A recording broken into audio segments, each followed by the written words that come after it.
Hello friends, এগিয়ে two পয়েন্টতে সকলকেই স্বাগত। আর আজ আমরা ম্যাথের প্র্যাকটিস সেট নিয়ে চলে এসেছি। এটা আমাদের 9 নম্বর সেট। এর আগের প্রত্যেকটি সেটের পিডিএফ কিন্তু টেলিগ্রাম চ্যানেলে দেওয়া আছে, এটারও দিয়ে দেবো। যারা এখনও পর্যন্ত যুক্ত হয়ে যান, লিঙ্ক ডিসক্রিপশন বক্সে দেওয়া থাকবে। আর যারা আগের সেটগুলো দেখেননি অবশ্যই দেখে নিন। তো চলুন শুরু করবো, আর কোনো টাইম ওয়েস্ট করবো না। শুরু করার পূর্বে বলবো, যদি আমাদের চ্যানেলে কেউ নতুন হয়ে থাকেন, চ্যানেলকে অবশ্যই সাবস্ক্রাইব করে রাখুন আর এই ভিডিওটা প্রথম থেকে শেষ পর্যন্ত দেখতে থাকুন। তো চলুন দেখে নেবো ফার্স্ট কোশ্চেন কী বলছে।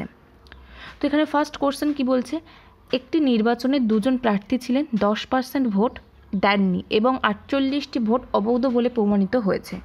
বিজয়ী প্রার্থী মোট ভোটের 53% পেয়েছে এবং 304টি ভোটে জিতেছেন। নথিভুক্ত মোট ভোটের সংখ্যা কত সেটা নির্ণয় করুন। তো এখানে ফার্স্ট বেসিক কনসেপ্ট অনুযায়ী করব এবং সেখান থেকে কিভাবে শর্ট ট্রিক্সের মাধ্যমে করা যায় সেটা দেখাবো। তো আমরা এখানে ধরে নিচ্ছি নথিভুক্ত মোট ভোটের সংখ্যা, অর্থাৎ টোটাল ভোটের সংখ্যা 100%। পরপর যাব লাইন বাই লাইন। 10% ভোট পড়েনি, 10% ভোট না পড়লে টোটাল কত ভোট পড়েছে? 90%। 48টা ভোট অবৈধ অর্থাৎ ইনভ্যালিড ভোট কত? 48। তাহলে ভ্যালিড ভোট কত? 90% মাইনাস 48। এরপর কি বলছে, বিজয়ী প্রার্থী যিনি জিতে গেছেন তিনি কত ভোটে জিতেছেন? মোট ভোট কত ধরেছিলাম? 100%, তার 53% পেয়েছেন, অর্থাৎ 100তে 53 ভোট পেয়েছেন। তাহলে বিজয়ী প্রার্থী কত পার্সেন্ট ভোট পেয়েছেন? 53%। এটা কিন্তু মোট ভোটের, মনে রাখবেন লাইনটা কি বলছে। তাহলে যে প্রার্থী হেরে গেছেন তিনি কত ভোট পাবেন? টোটাল ভ্যালিড ভোট হচ্ছে 90% মাইনাস 48। 53% বিজয়ী প্রার্থী পেয়ে গেছেন, তাহলে যে হেরে গেছেন তিনি কত ভোট পাবেন? 90% মাইনাস 48 মাইনাস 53%। তাহলে এখান থেকে আমরা যেটা দেখতে পাচ্ছি 37% মাইনাস 48, এত 53% ভোট পেয়েছেন যে প্রার্থী জিতেছেন। যে প্রার্থী হেরে গেছেন 37% মাইনাস 48 ভোট পেয়েছেন। এরপর কি বলছে নেক্সট লাইন, 304 ভোটে জিতেছেন বিজয়ী প্রার্থী। তাহলে এখানে যেটা বলছে এদের যে ডিফারেন্স সেটারই মান বলা আছে 304। তাহলে এদের ডিফারেন্স বার করলে কত পাবো? 53% মাইনাস 37%, এখানে মাইনাসে মাইনাসে প্লাস হয়ে যাবে, প্লাস 48%, এটা ইকুয়াল টু 304, এটা আমরা বলতে পারি। তাহলে 53 মাইনাস 37 অর্থাৎ 16%। যদি 48টাকে সমীকরণের এই সাইডে নিয়ে যাই কত হবে? 304 মাইনাস 48 256। 16 দিয়ে যদি ক্যালকুলেশন করি 16 পাবো। 100%-এর মান নির্ণয় করতে হবে, কারণ টোটাল ভোটের সংখ্যা 100% ধরেছিলাম, 1600। এটাই কিন্তু আমাদের সঠিক অ্যান্সার। 1 নম্বর অপশান কিন্তু এখানে রাইট অ্যান্সার হয়ে যাচ্ছে।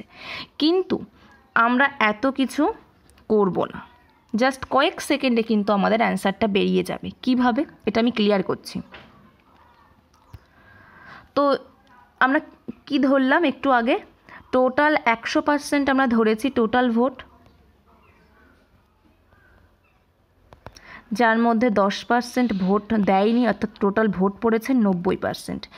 এরপর যে 48 ভোট ইনভ্যালিড হয়েছিল অর্থাৎ অবৈধ বলে ঘোষণা হয়েছিল, যে প্রার্থী জিতেছেন তিনি বললেন তুই হেরে গেছিস, এই ভোটটা তুই নিয়ে নে, অর্থাৎ এই 48 ভোটের জন্য আমার জেতাতে কোনো এফেক্টই পড়বে না, কারণ আমি তো টোটাল 304 ভোটে জিতেছি। যদি 48টা ভোট তুই এক্সট্রা পাস, তাহলে আমার 304 ভোটের জায়গায় 256 ভোটে আমি জিতবো।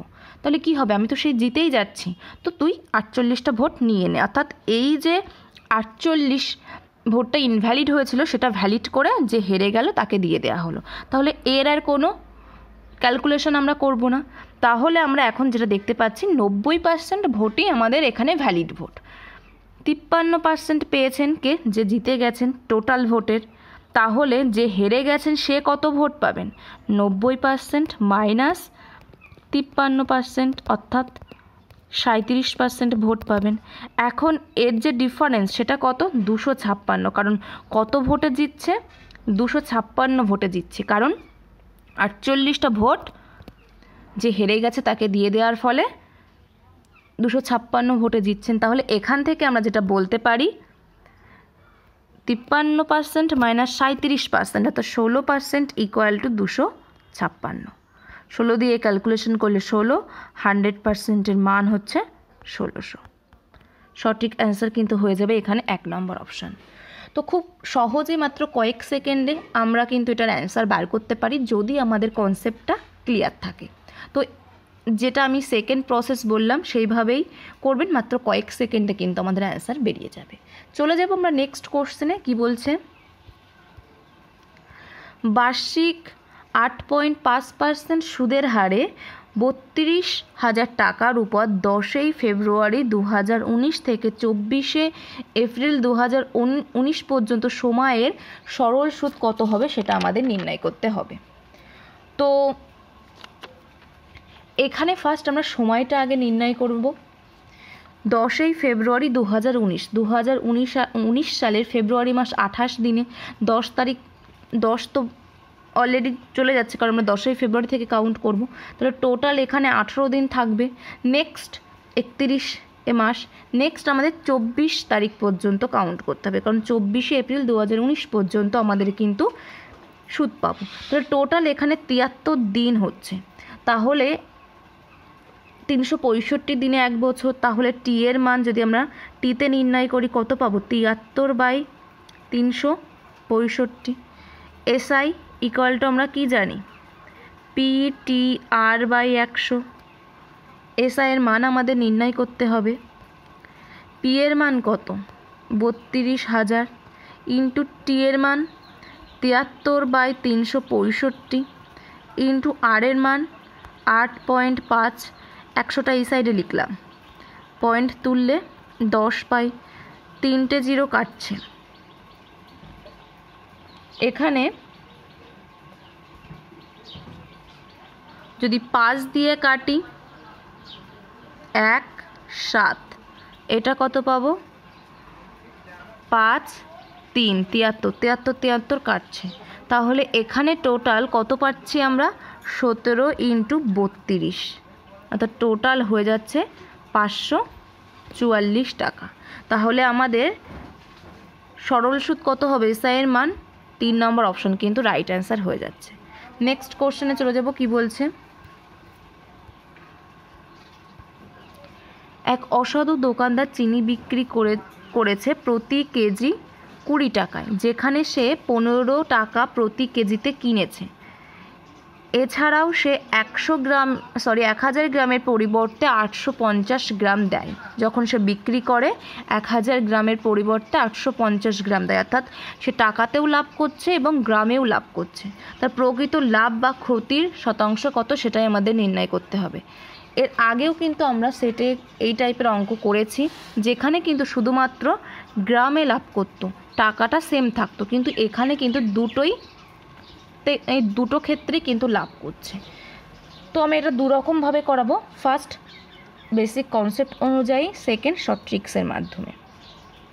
তো এখানে কি বলছে, সে প্রতি কেজি 20 টাকাতে বিক্রি করছে, কিন্তু সে 15 টাকা কেজিতে কিনেছিল, প্রতি কেজি 15 টাকাতে কিনেছিল, অর্থাৎ 1000 গ্রাম সে কত টাকায় কিনেছিল, 15 টাকায় কিনেছিল।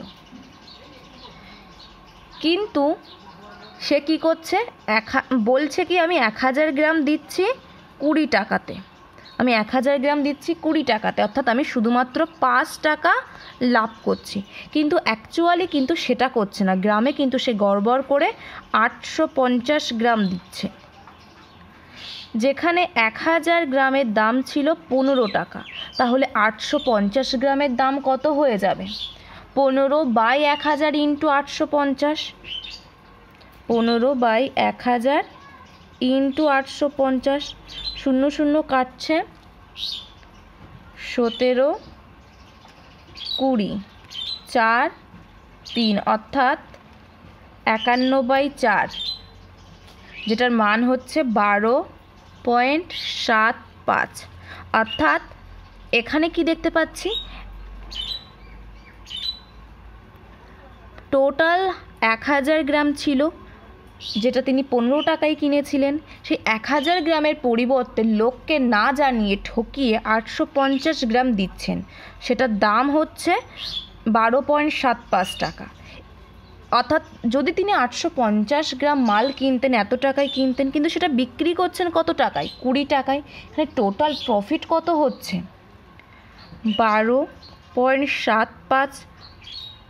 এটা 20 থেকে বিয়োগ করলেই আমরা পেয়ে যাব প্রফিট।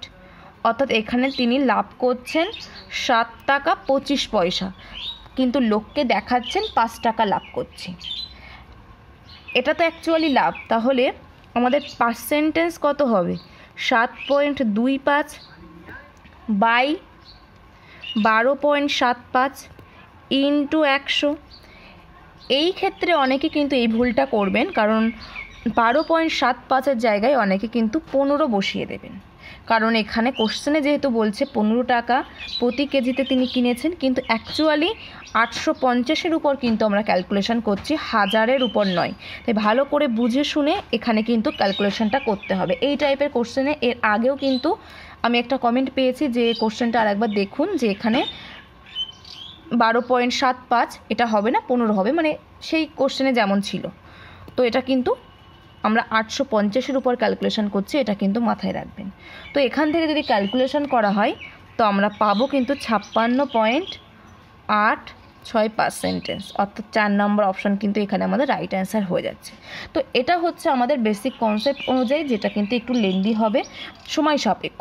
বাট যদি আমরা শর্ট ট্রিক্সের মাধ্যমে করতে চাই, কিভাবে করব? আমরা কি দেখলাম? 1000 গ্রাম 15 টাকাতে কিনছে, তাহলে এখানে কস্ট প্রাইস কত হয়ে যাবে? 1 গ্রাম কত টাকায় কিনবে? 15/1000 টাকায়। এরপর কি দেখছি? 850 গ্রাম 20 টাকায় বিক্রি করছে, অর্থাৎ সেলিং প্রাইস কত হয়ে যাবে 1 গ্রামের? 20/850। তাহলে cost price is to selling price যদি আমরা বার করি, 15/1000 ইস টু 20/850, এটা বার করব। ক্যালকুলেশন করলে 0 0 কাটছে, এটা 17, আর এখানে থাকছে 20, এটা যদি কাটি 3, এটা কত পাবো? 4। অর্থাৎ এখান থেকে আমরা সিপি ইস টু এসপি কত পাচ্ছি? 51/80। তাহলে আমরা যদি কিনে থাকি 51 টাকায়, বিক্রি করছে 80 টাকায়, আমাদের লাভ কত হচ্ছে? 29। 51-র উপর বার করব পার্সেন্টেজ ইন্টু 100। এটা ক্যালকুলেশন করলে কিন্তু আমাদের 4 নম্বর অপশান চলে আসবে।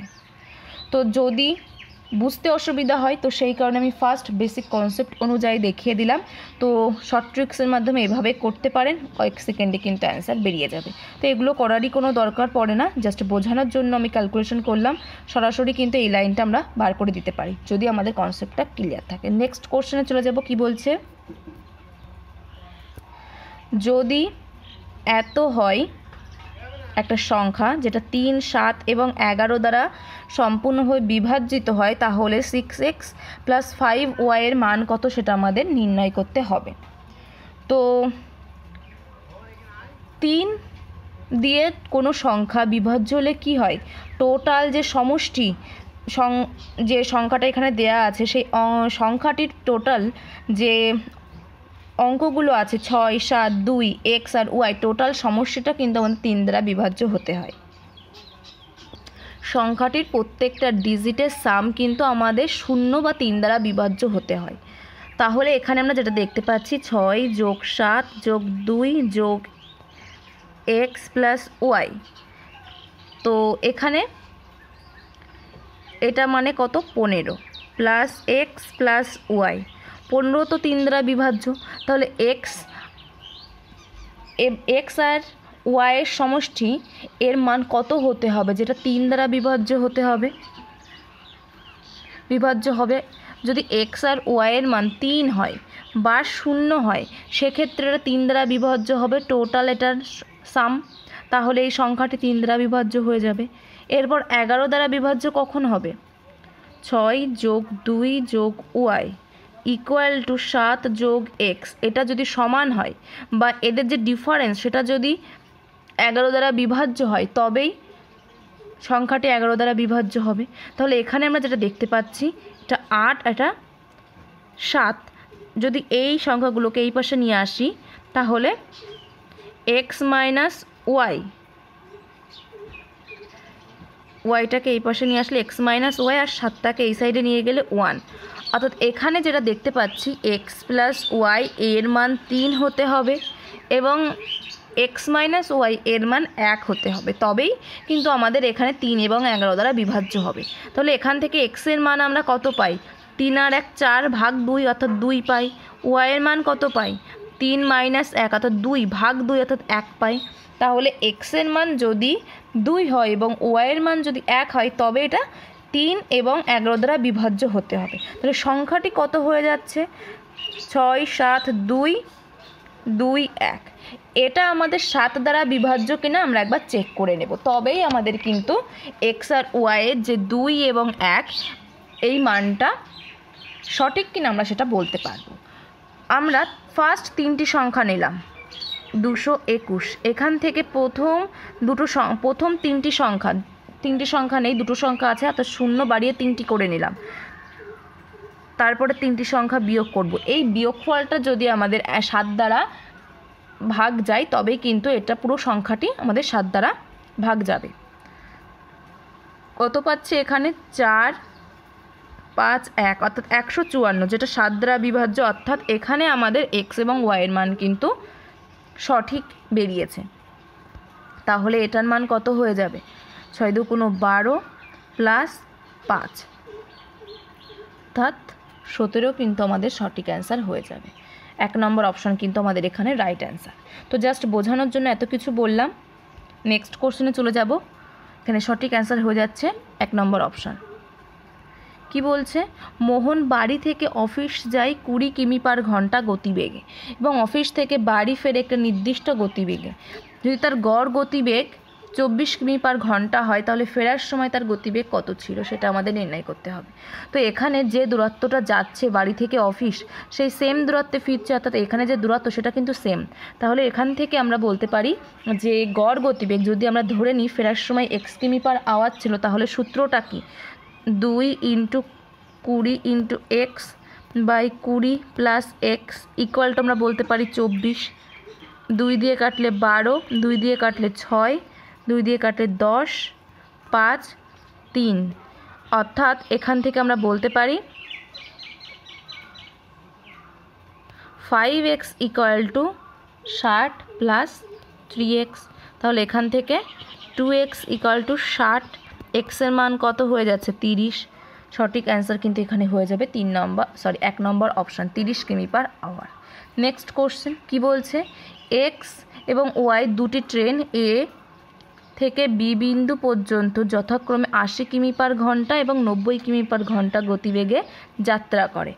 ভ্রমণের জন্য যদি x ওয়াইয়ের চেয়ে 1 ঘন্টা বেশি সময় নেয় তাহলে তাদের এ আর বি এর মধ্যে দূরত্ব কত সেটা আমাদের নির্ণয় করতে হবে। এখানে আমাদের সময় কি বলছে? x ওয়াইয়ের চেয়ে 1 ঘন্টা বেশি নেয়। সময়টা নির্ণয় করলে এখান থেকে আমরা সরাসরি একটা সমীকরণ গঠন করতে পারবো। তাহলে যদি আমরা tx এটার মান নির্ণয় করি, x এর গতিবেগ কত ছিল? 80 কিমি/ঘন্টা। আমরা ধরে নিচ্ছি দূরত্ব d, তাহলে d/80 এটা পাবো। এবং ty এটার মান কত পাবো? d/90। তাহলে এখান থেকে আমরা বলতে পারি d/80 minus d/90 equal to 1, যেহেতু x ওয়াইয়ের চেয়ে 1 ঘন্টা বেশি সময় নেয়, x 1 ঘন্টা বেশি সময় নিচ্ছে। তাহলে এখান থেকে d/10 যদি কমন নিই কত থাকবে? 1/8 মাইনাস 1/9। এটার যদি আমরা লসাগু করি কত পাবো? 72, আর উপরে থাকবে 1 ইন্টু 1। তাহলে d ইকুয়াল টু 720 পাচ্ছি আমরা। তাহলে এ আর বি এর মধ্যে দূরত্ব কত? 720 কিমি। 2 নম্বর অপশন এখানে আমাদের রাইট অ্যান্সার হয়ে যাচ্ছে। নেক্সট কোশ্চেনে চলে যাব। কি বলছে? বর্গক্ষেত্রের ক্ষেত্রফল 50 বর্গ সেমি হলে একটি বর্গের কর্ণের দৈর্ঘ্য কত? কর্ণের দৈর্ঘ্য a√2। এখান থেকে আমাদের এর মানটা নির্ণয় করতে হবে। বর্গক্ষেত্রের ক্ষেত্রফল a² ইকুয়াল টু 50 এটা আমরা পাই। তাহলে 5 × 5 × 2 50কে যদি আমরা ভাঙি তাহলে a ইকুয়াল টু কত পাবো? 5√2 এটা পাবো। তাহলে এখানে যদি আমরা a এর মানটা বসাই কর্ণের দৈর্ঘ্য পেয়ে যাব 5√2 × √2 অর্থাৎ 10 সেমি। সঠিক অ্যান্সার এখানে হয়ে যাচ্ছে 4 নম্বর অপশান।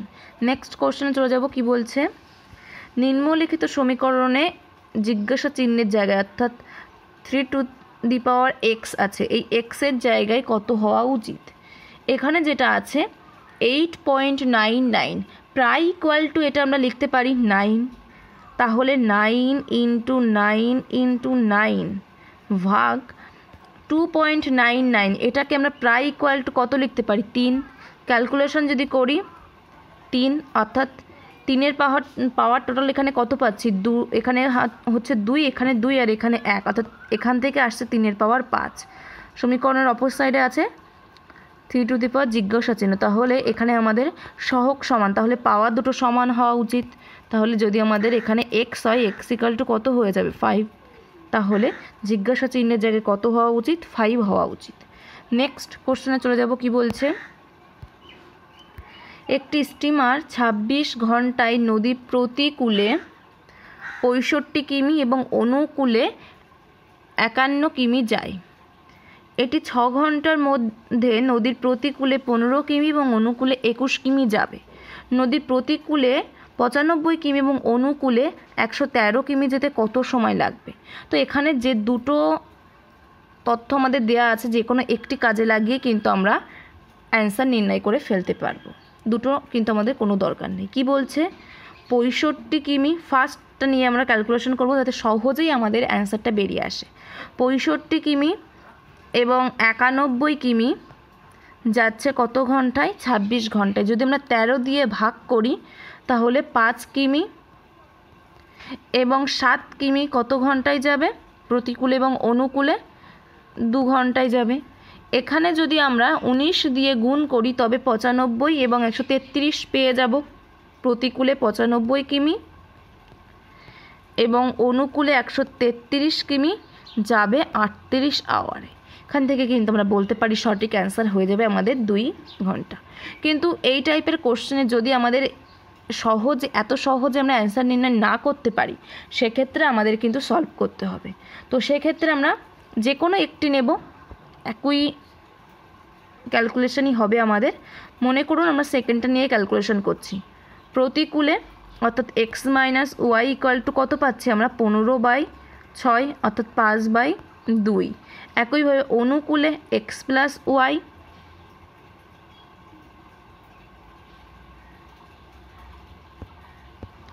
এখান থেকে কত পাচ্ছি 21/6 অর্থাৎ 7/2। তো এখান থেকে আমরা x এর মান এবং y এর মান নির্ণয় করে ফেলতে পারবো, যেখানে x এর মান পাবো আমরা 3 এবং y এর মান পাবো আমরা হাফ। তো এটা আমি আর ক্যালকুলেশন এখানে করে দেখালাম না। তো এখান থেকে আমরা কিন্তু যে কত সময় লাগবে t এর মান সহজেই পেয়ে যাব। টোটাল আমরা যদি প্রতিকূলে ধরি বা অনুকূলে ধরি, মনে করুন অনুকূলে ধরলাম 133 d এর মান। আমাদের এখানে কিন্তু x + y এর মান বলা ছিল কত 7/2 ইন্টু t 3। তাহলে এখান থেকে যদি ক্যালকুলেশন করি এটা কত পাবো 19। টি এর মান কিন্তু সহজেই বেরিয়ে যাচ্ছে এখান থেকে 38। তো এক্স এবং ওয়াই এর মান এখানে আমাদের বার করার দরকার পড়বে না, জাস্ট এইটুকু ক্যালকুলেশন করলে যে কোনো একটি সমীকরণে বসালে কিন্তু আমরা টি এর মান পেয়ে যাব। যদি না হয় আগে যেটা করলাম সেটা। তো এখানে সঠিক অ্যান্সার হয়ে যাবে কিন্তু 2 নম্বর অপশান। নেক্সট কোশ্চেনে চলে যাব। কি বলছে, 4টি ঘন্টা একই সাথে বাজতে শুরু করে যথাক্রমে 6 সেকেন্ড, 12 সেকেন্ড এবং 15 সেকেন্ড আর 20 সেকেন্ডের ব্যবধানে বেজে ওঠে। তারা 2 ঘন্টার মধ্যে কতবার একসাথে বাজবে সেটা আমাদের নির্ণয় করতে হবে। তো এখানে আমরা লসাগু করব 6, 12, 15 আর 20। 2 দিয়ে দেব 3, 6, 15, 10। 3 দিয়ে দেব 1, 2, 5, 10। 2 দিয়ে দেব 1, 1, 5, 5, 5 দিয়ে দেব 1, 1 হয়ে যাবে। তাহলে এখানে আমরা কত পাচ্ছি, টোটাল 10 আর 3 60 পাচ্ছি 60 সেকেন্ড। অর্থাৎ ফার্স্ট একবার বাজছে, তারপর 60 সেকেন্ড ব্যবধানের পর আরেকবার বাজছে। তাহলে এটাকে যদি আমরা ক্যালকুলেশনে একেবারে শেষে অ্যাড করি তাহলে এখান থেকে আমরা বলতে পারি 60 সেকেন্ডে একবার বাজছে। 60 সেকেন্ডে কতবার বাজছে? একবার। তাহলে 2 ঘন্টাতে কতবার বাজবে? 2 × 60 × 60, যেটা আমরা সেকেন্ডে করে নিলাম, 1/60 ইন্টু উপরে 2 × 60 × 60, একটা 60 কাটবে, অর্থাৎ 120 বার বাজবে। টোটাল ফার্স্ট একবার বাজছে, তারপর 2 ঘন্টা এর মধ্যে 60 সেকেন্ড গ্যাপ রেখে 120 বার বাজবে। তাহলে টোটাল কতবার বাজছে? এই একটা আমরা ফার্স্টে অ্যাড করে নেব, অর্থাৎ 121 বার বাজবে। সঠিক অ্যান্সার হয়ে যাবে এখানে আমাদের 3 নম্বর অপশান। নেক্সট কোশ্চেন চলে যাব, কি বলছে এখানে আমাদের এটার মান নির্ণয় করতে হবে। x - 1/x = 7 আছে। উভয় পক্ষে যদি আমরা বর্গ করি, x² + 1/x² -2 × x × 1/x = 49। তাহলে এটাকে যদি সমীকরণের ডান সাইডে নিয়ে যাই কত পাবো? 51। এটা আবার বর্গ করব, যেহেতু আমাদের এখানে পাওয়ার 4 আছে, পাওয়ার যতক্ষণ 4 না আসছে আবার বর্গ করব। x⁴ + 1/x⁴ plus 2 × x² / 1/x² = 51 square করলে 2601। তাহলে এখান থেকে যদি আমরা ক্যালকুলেশন করি, এটা কাটবে, এটা যদি সমীকরণ এই পাশে আসে -2 হবে, অর্থাৎ 2599 আমাদের সঠিক অ্যান্সার হয়ে যাবে, 4 নম্বর অপশান। নেক্সট কোশ্চেনে চলে যাব, কি বলছে? রিয়া 30% ছাড় বা 25% এবং 5% পরপর দুটি ছাড়ের মধ্যে সিদ্ধান্ত নিতে পারেনি, উভয়ই এত টাকায় কেনাকাটায় দেয়া হচ্ছে। উভয় ছাড়ের মধ্যে পার্থক্য কত সেটা আমাদের নির্ণয় করতে হবে। তো এখানে 25% এবং 5% সাকসেসিভ ডিসকাউন্ট, তাহলে আমরা টোটাল কত পার্সেন্ট এখান থেকে আমরা ডিসকাউন্ট পাচ্ছি? 25 + 5 - 5 × 25/100, 5 দিয়ে কাটলে কত পাচ্ছি? 4, অর্থাৎ 30%। 25% 30% -5/4 এত পার্সেন্ট।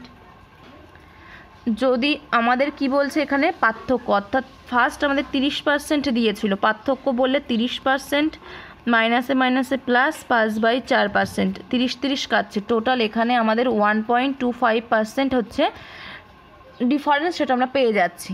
তাহলে 3840 টাকার এই পার্সেন্টেজটা কত আসছে? 3840 × 125/100 × 100, একটা শূন্য কাটছে। যদি আমরা ক্যালকুলেশন করি, 125 দিয়ে 5, এটা 4, ক্যালকুলেশন করলে 2, যদি আমরা 4 দিয়ে ক্যালকুলেশন করি, এখানে 2 দিয়ে ক্যালকুলেশন করলে 19, 2 4 দিয়ে করলে 4 8, অর্থাৎ 48। উভয় ছাড়ের মধ্যে পার্থক্য কত? 48 টাকা হচ্ছে। নেক্সট কোশ্চেনে চলে যাব, কি বলছে? 196 তার স্কোয়ার × 56/14 পাওয়ার কত? 5 × 1021। 196টাকে যদি আমরা ভাঙাই, 14 × 14 পাবো, অর্থাৎ এখানে 14 পাওয়ার কত আসছে? 2, আর এখান থেকে কত পাবো? 4 × 14, 14 পাওয়ার 1, আর 4 পাওয়ার আসছে 1, তাহলে বাই আছে 14 পাওয়ার 5।